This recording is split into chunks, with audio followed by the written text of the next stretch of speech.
감사원 유병호 사무총장은 지난해 자신과 가족이 20억 원어치 주식을 가졌다고 신고했습니다. 인사혁신처는 감사원 사무총장으로서 직무 관련성이 있다며 모두 팔라고 했지만 유 사무총장은 배우자의 바이오 업체 주식 8억 원어치는 못 팔겠다고 버텼습니다. 아내가 바이오 업계에서 일하며 얻은 것으로 자기 직무와 무관하다는 겁니다. 집사람의 업계 활동 때문에 팔 수도 없고 뭐 그렇습니다.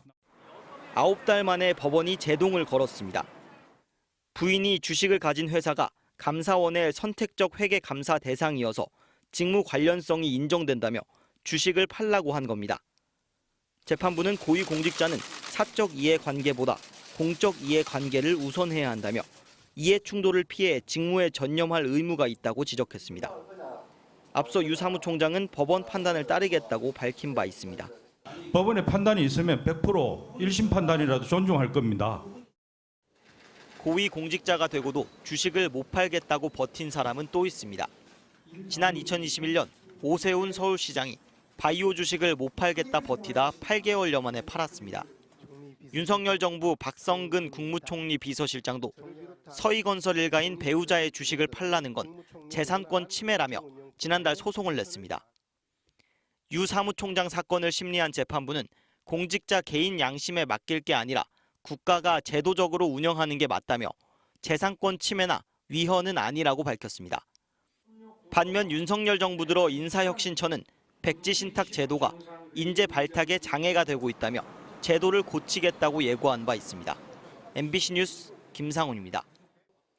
유병호 감사원 사무총장이 인사혁신처로부터 자신과 가족의 주식을 매각하라는 결정을 받고 일부를 수용했지만 배우자 주식에 대해선 소송을 제기한 것으로 확인됐습니다.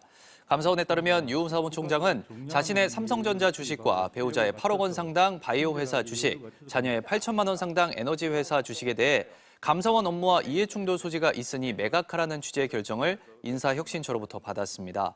이에 유 총장 본인과 자녀의 주식을 매각했지만 배우자 주식에 대해선 집행정지 가처분과 함께 소송을 제기했습니다.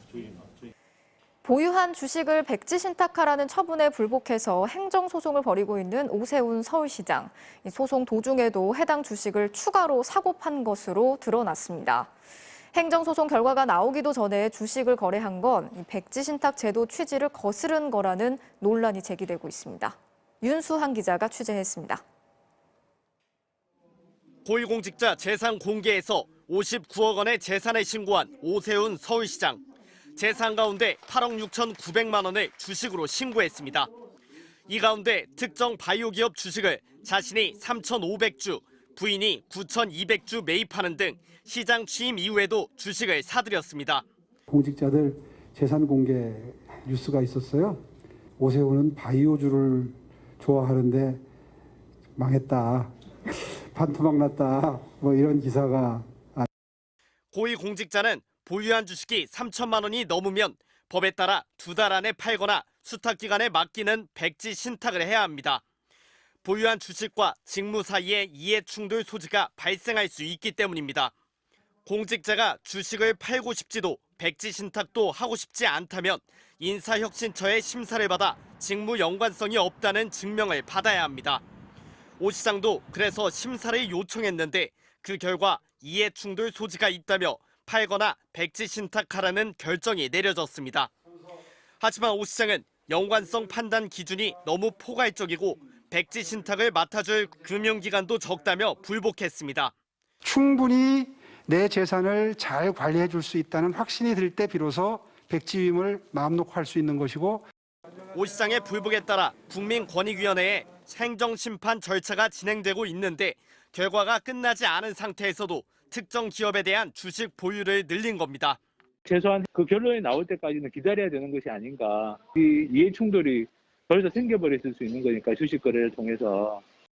오 시장 측은 행정심판 결과가 나오면 충실히 이행할 예정이라면서도 결정 전까진 주식을 당장 처분할 의무는 없다며 논란 속에서도 주식 거래를 계속하겠다는 뜻을 나타냈습니다.